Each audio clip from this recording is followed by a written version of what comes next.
Study, reflect, and listen to the Lord. Let Him direct your steps. That's how you treasure each day. All right, hello and welcome back to Nation Station.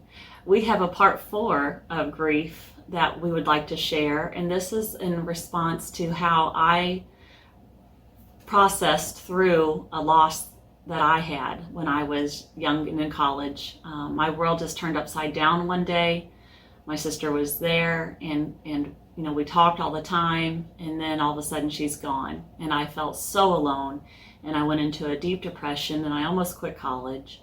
But I'd like to share with you a book that I wrote from a college assignment in her memory. This is called My Sister by Kimber. My sister was born on June 9th, 1980. It was just like any other Monday morning, except now I became a big sister from that day on. My parents, Claire and Jean, named the bald baby girl Justine. She was born at Audrain County Hospital in Mexico, Missouri.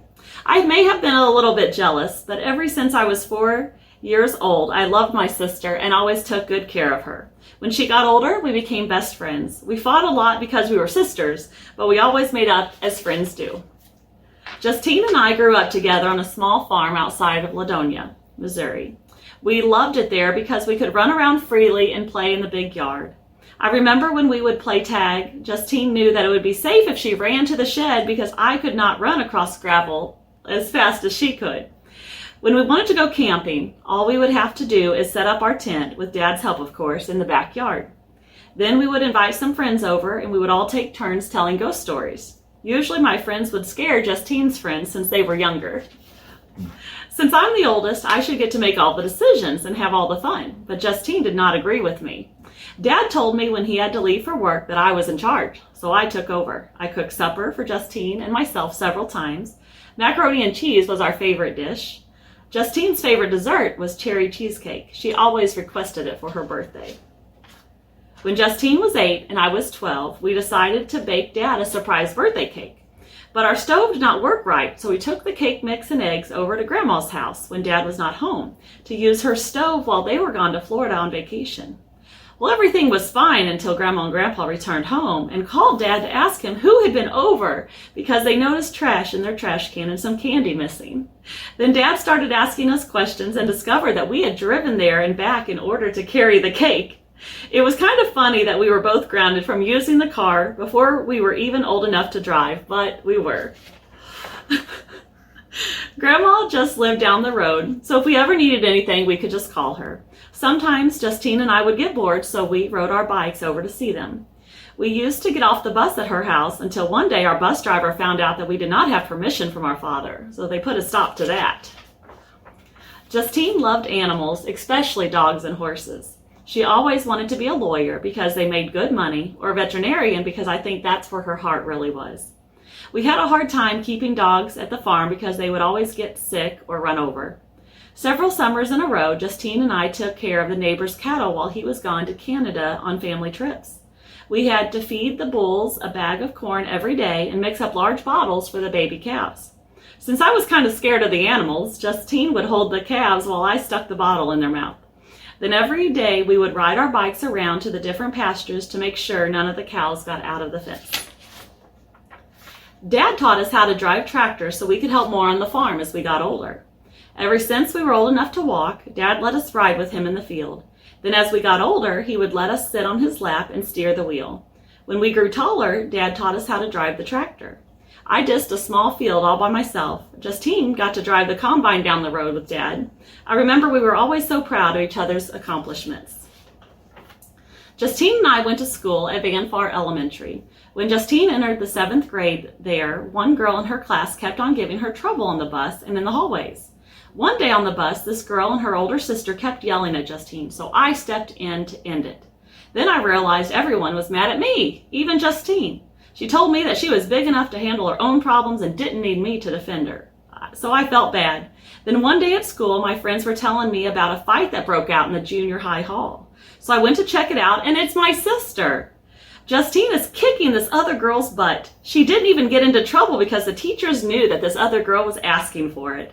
When Justine got home, Dad talked to her because the school had called him, but he always told us, never start anything, just finish it. I was so proud of Justine because all that practice on me had finally paid off. Justine and I always wrestled around. I never let her know that she hurt me because I was 4 years older, but she had very strong leg and arm muscles. Our aunt nicknamed Justine Shorty because she wasn't very tall, but she was quick. I taught Justine how to play basketball by having her practice with me on an old concrete pad and a basketball hoop located beside the garden. By the time she was old enough to play in school, she was pretty good. Even after she moved to Mom's and started going to North Callaway High School, she continued to play basketball. Mom sent her to basketball camp and FFA camp. Justine and I were both in FFA, which is Future Farmers of America. FFA camp was at the Lake of the Ozarks, so Justine learned how to water ski.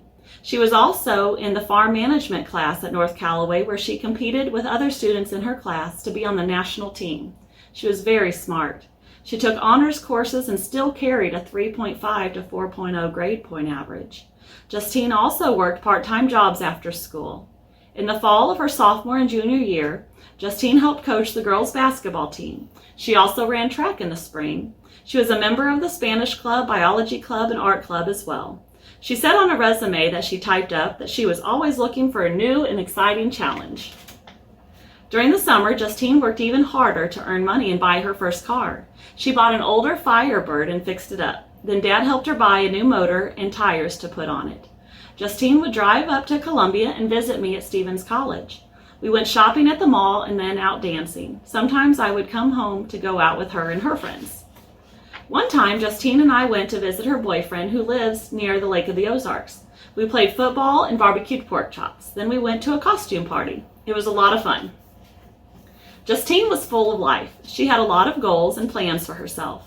She never let anyone talk her into anything she did not want to do. Then one day I got a phone call from Dad, and I go home to see what is wrong. He tells me that Justine and her boyfriend had been killed in a car accident. We found out it was 3 boys around 17 years old who were out drinking and driving, who murdered my sister. The driver survived and is facing criminal charges, 3 counts of manslaughter. My sister, Justine Lynn Trower, was taken away from this world at age 16. Her death made me realize how short life can be. I wish I could have done more and told her how much I love her. If you have the opportunity to tell your brother or sister that you love them, please do it every chance you get, because you may not get another chance. And then at the end, I just have a list of all of our siblings, and that we set up a memorial fund in her name at North Callaway High School for those who are struggling with the necessary resources for college.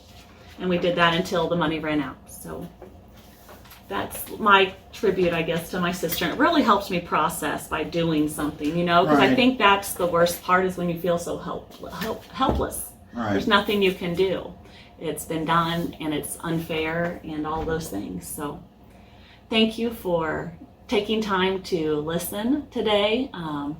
We hope that you are able to convey and work through your grief in different stages, whatever they may be, and just know that you're not alone. What you're going through is not abnormal. There is no right or wrong way, as Lewis pointed out. And then there is a book that I read after losing Justine. It's called Rhythm of the Seasons, A Journey Beyond Loss. It is about a young child who was lost in a farming accident. And so, but they go through just the different steps of grieving, and how there is a time and a place for everything in this life. Which reminds me of a scripture I wanted to read. Did I read that last time? Oh, yes. Okay. So it was already And on so there. what I did want to make mention of, as I was editing that, it came to mind, you said everyone knows the scripture. You'll all know that scripture. Well, of course, because I think it was the Beatles that did the song Turn, Yes, I think is the name of yes. it, and made the scripture, really Yes. laid it out with a nice tune behind it. That's right. So yeah, if if you can't make the connection through the scripture in the Bible, get out the album, get the song out. Or look it up on YouTube like I did. All right. God bless you. Have a wonderful day. Well, thank you for tuning in today. We do hope that you were able to take something away from this, either in connecting to a loss that you have gone through recently, or that to help prepare you for a loss that you may go through in the future. Because we know in this world we will have trouble, but we are supposed to fear not. Jesus has overcome the world.